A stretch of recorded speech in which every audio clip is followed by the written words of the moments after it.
Hello বন্ধুরা, আজকের ভিডিওতে আমরা শিখব নিডের ব্যবহার। নিড হচ্ছে এমন একটি ভার্ব যেটিকে মডাল ভার্ব এবং মেন ভার্ব দুইভাবেই ব্যবহার করা হয়। সেই জন্য অনেকেই কনফিউজ হয়ে যায়। এখানে কতগুলি স্ট্রাকচার দেওয়া আছে, এই স্ট্রাকচারগুলিকে কিভাবে সেন্টেন্সে ইউজ করতে হয় আজকে আমরা শিখব। তো চলো ভিডিওটা শুরু করা যাক। তো প্রথমে আমরা দেখব মেন ভার্ব হিসেবে নিডের ব্যবহার, যার বাংলা মানে কি প্রয়োজন। যেমন আই নিড মানে আমার প্রয়োজন। যদি এটাকে আমরা প্রশ্নবোধক বাক্য করতে চাই তাহলে একটা শুধুমাত্র ডু ভার্ব বসিয়ে দেবো, তাহলে ডু আই নিড মানে আমার কি প্রয়োজন। আর যদি আমরা নেগেটিভ করি তাহলে কি বসাবো, ডোন্ট বসাবো। যেমন আই ডোন্ট নিড মানে আমার প্রয়োজন নেই। এবার আই নিড মানে আমার প্রয়োজন, যেটা প্রয়োজন সেটা বলে দিলেই কিন্তু সেন্টেন্স তৈরি হয়ে যাবে। যেমন এখানে কি বলেছি, মানি মানে কি আমার টাকা প্রয়োজন। একই রকমভাবে আই নিড সাম টাইম আমার সময়ের প্রয়োজন। আবার যদি এটাকে আমরা কোয়েশ্চেন করি তাহলে কি বলবো, ডু আই নিড মানি আমার কি টাকা প্রয়োজন। Do I need some time আমার কি কিছু সময়ের প্রয়োজন। আই ডোন্ট নিড মানি মানে আমার টাকার প্রয়োজন নেই। I don't need some time মানে আমার সময়েরও প্রয়োজন নেই। এই রকমভাবে আমরা পজিটিভ, নেগেটিভ এবং ইন্টারোগেটিভ সেন্টেন্স এই নিডকে ইউজ করে তৈরি করতে পারি। আশা করি তোমরা বুঝতে পারছো। এবার আমরা দেখে নিই পরের ইউজটা। পরেরটা দেখো, নিড টু এর সঙ্গে যখন ভার্ব থাকবে তখন তার বাংলা মানে হবে কিছু করা প্রয়োজন। যেমন হি নিডস টু গো তার যাওয়া প্রয়োজন। হি নিডস টু প্লে মানে তার খেলা প্রয়োজন। একই রকমভাবে যখন আমরা ইন্টারোগেটিভ মানে প্রশ্নবাচক বাক্য তৈরি করব তখন এখানে কি বসাবো, আমি কি বলেছিলাম ডু বসাতে হয়, কিন্তু এখানে আমরা কি বসেছি দেখো ডাজ। তার কারণ কি, এখানে he third person singular number, আর আমরা জানি থার্ড পারসন সিঙ্গুলার থাকলে ভার্বের সঙ্গে এস বা ইএস দিতে হয়। সেই জন্য এখানে হয়ে গেছে ডুটা ডাজ। তাহলে does he need to go মানে তার কি যাওয়া প্রয়োজন। Does he need to play তার কি খেলা প্রয়োজন। এরকমভাবে আমরা সেন্টেন্স তৈরি করব। যখন নেগেটিভ করব তখন ডাজ নট বসাবো, ঠিক আছে। তাহলে he does not need to go তার যাওয়া প্রয়োজন নেই। He does not need to play মানে তার খেলা প্রয়োজন নেই। এইরকমভাবে আমরা ইউজ করব। এবার আমরা দেখে নেব নিড টু বি এর ব্যবহার। দেখো, নিড মানে প্রয়োজন, আর আমরা জানি বি মানে কি হওয়া। তাহলে নিড টু বি মানে কি হওয়া প্রয়োজন।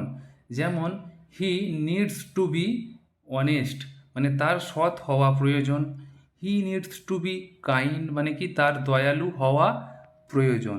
এখানে নিডের শেষে একটা এস হবে, যেহেতু এটা থার্ড পারসন সিঙ্গুলার নাম্বার, এখানে এটা রাইটিং মিস্টেকে দেওয়া হয়নি, ঠিক আছে। একই রকমভাবে যখন কোশ্চেন করব, does he need to be honest তার কি সৎ হওয়া প্রয়োজন। Does he need to be kind মানে তার কি দয়ালু হওয়া প্রয়োজন। এরকমভাবে সেন্টেন্স তৈরি করব। আবার যখন নেগেটিভ করব, he does not need to be honest মানে তার সৎ হওয়া প্রয়োজন নেই। হি doesn't need to be kind মানে কি তার দয়ালু হওয়াও প্রয়োজন নেই। এই রকমভাবে আমরা নিড টু বিকে সেন্টেন্সে ইউজ করব মেন ভার্ব হিসেবে। এবার আমরা দেখব নিড টু হ্যাভের ইউজ। দেখো, নিড মানে প্রয়োজন আর হ্যাভ মানে হচ্ছে কি থাকা। তার মানে কি থাকা প্রয়োজন। তাহলে হি নিডস হ্যাভ এ কার মানে তার কার থাকা প্রয়োজন। Does he need have a car তার কি কার থাকা প্রয়োজন। একই রকমভাবে negative, he doesn't need have a car মানে তার কার থাকা প্রয়োজন নেই। যখন নিড মেন ভার্ব হিসেবে ব্যবহার করা হয় তোমাদেরকে এটা মনে রাখতে হবে যে তখন কিন্তু নিড, এই যে তোমরা দেখতে পাচ্ছ সাবজেক্টের পার্সন এবং টেন্স অনুযায়ী কিন্তু এই নিড ভার্বটা চেঞ্জ হয়। যেমন এখানে হি হয়েছে বলে দেখো এখানে নিডের শেষে একটা এস হয়ে গেছে। একই রকমভাবে যদি আমি পাস্টের কথা বলতাম তাহলে এই নিড হয়ে যেত কি নিডেড। তার মানে এখান থেকে আমরা বুঝতে পারছি যখন মেন ভার্ব হিসেবে আমরা নিডকে ব্যবহার করব তখন সেটি কি সাবজেক্টের পার্সন এবং টেন্স অনুযায়ী কিন্তু চেঞ্জ হয়ে যাবে। এবার আমরা দেখব মডাল ভার্ব হিসেবে নিডের ব্যবহার। দেখো, নিডকে যখন আমরা মডাল ভার্ব হিসেবে ব্যবহার করব শুধুমাত্র আমরা দুই ধরনের সেন্টেন্স তৈরি করতে পারবো। কি, এক হচ্ছে নেগেটিভ এবং দ্বিতীয় হচ্ছে কি ইন্টারোগেটিভ। পজিটিভ সেন্টেন্স মানে হ্যাঁবাচক সেন্টেন্স তৈরি কিন্তু করতে আমরা পারবো না। এবার আমরা জানি যখন মডাল ভার্ব আমরা ইউজ করি তখন কিন্তু তার সঙ্গে কি ডোন্ট বা to, S by ES, D by ED ব্যবহার করা যায় না। এটা কিন্তু আমরা জানি যে মডাল ভার্বের সঙ্গে কখনো এগুলো বসে না। সেই জন্য যখন আমরা মডাল ভার্ব হিসেবে নিডকে ব্যবহার করে নেগেটিভ এবং ইন্টারোগেটিভ সেন্টেন্স তৈরি করব তখন কিন্তু এগুলা ইউজ করলে ভুল হয়ে যাবে, ঠিক আছে। তাহলে দেখো, মডাল ভার্ব হিসেবে এবার আমি ব্যবহারটা তোমাদের দেখিয়েছি। তাহলে কি, তার যাওয়া প্রয়োজন নেই।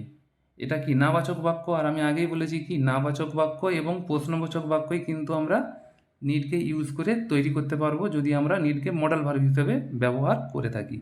তাহলে দেখো হি নিড নট গো মানে কি তার যাওয়া প্রয়োজন নেই। দেখো এখানে হি কিন্তু থার্ড পারসন সিঙ্গুলার নাম্বার, তবুও তারপরে যে ভার্ব আমরা নিড ব্যবহার করেছি এস এসে কিন্তু এস দিইনি, কারণ এখানে মডেল ভার্ব হিসেবে ব্যবহার করা হচ্ছে। আর আমরা জানি মডেল ভার্ব হিসেবে যখন ব্যবহার করা হয় তখন কিন্তু এগুলো বসে না। একই রকমভাবে দেখো নটের পরে শুধু গো বসিয়েছি আমি, টু গোও বসাইনি, কারণ মডেল ভার্বে টু সবসময় উচ্চ থাকে মানে বসাবার কোনো প্রয়োজন নেই। কিন্তু এটাকেই যদি আমি বলি যে তার যাওয়া প্রয়োজন নেই, এটাকে যদি আমরা মেন ভার্ব হিসেবে আমরা তৈরি করতাম তাহলে কি বলতাম না he does not need to go. তাহলে তোমরা বুঝতে পারছো মডেল ভার্ব এবং মেন ভার্ব হিসেবে নিডের কী পার্থক্য রয়েছে। আরও উদাহরণ দেখো তাহলে আরও ক্লিয়ার হয়ে যাবে।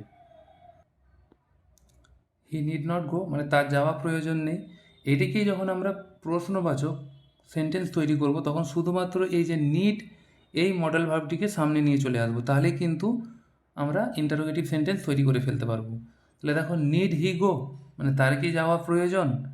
একই রকমভাবে যদি আমরা মেন ভার্ব হিসেবে এই কোশ্চেনটা তৈরি করতে চাই তাহলে আমাদেরকে কী বসতে হবে, does he need to go মানে তার কি যাওয়া প্রয়োজন। তোমরা বুঝতে পারছো আশা করি। এবার দেখো he need not have gone মানে তার যাওয়া প্রয়োজন ছিল না, এটাও নেগেটিভ সেন্টেন্স। হ্যাঁ, এবার যেহেতু এটা পাস্টের কথা বলছি যে ছিল না, সেই জন্য আমরা জানি যে মডেল ভার্বের সঙ্গে কিন্তু হ্যাভ দিয়ে তারপরে ভার্বের থার্ড ফর্ম ইউজ করলে সেটা পাস্টে চলে যায়। যেমন ইউ শুড হ্যাভ গন মানে তোমার যাওয়া উচিত ছিল, সেই রকমভাবে he need not have gone মানে তার যাওয়া প্রয়োজন ছিল না। এই সেন্টেন্সটাকেই মানে তার যাওয়া প্রয়োজন ছিল না এটিকে যদি আমরা মেন ভার্ব ইউজ করে বলতে চাই তাহলে কি বলবো না he did not need to go মানে তার যাওয়া প্রয়োজন ছিল না। তাহলে তোমরা বুঝতে পারছো যখন মেন ভার্ব হিসেবে আমরা ব্যবহার করব তখন নেগেটিভ সেন্টেন্স তৈরি করতে আমরা do not, does not, did not ইত্যাদি ইউজ করব। কিন্তু যদি আমরা মডেল ভার্ব হিসেবে কোশ্চেন করি শুধু নিডের সঙ্গে নট লাগাবো তাহলে কিন্তু তৈরি হয়ে যাবে। তো এটাই হচ্ছে মডেল ভার্ব এবং মেন ভার্ব হিসেবে নিডের ব্যবহারের মধ্যে পার্থক্য। আশা করি তোমাদের বোঝাতে পেরেছি। যদি ভিডিওটা ভালো লেগে থাকে অবশ্যই কিন্তু তোমরা ভিডিওটিকে লাইক করে বন্ধুদের সঙ্গে শেয়ার করে কমেন্টে জানাবে তোমাদের ভিডিওটা কেমন লেগেছে। Thank you for watching this video.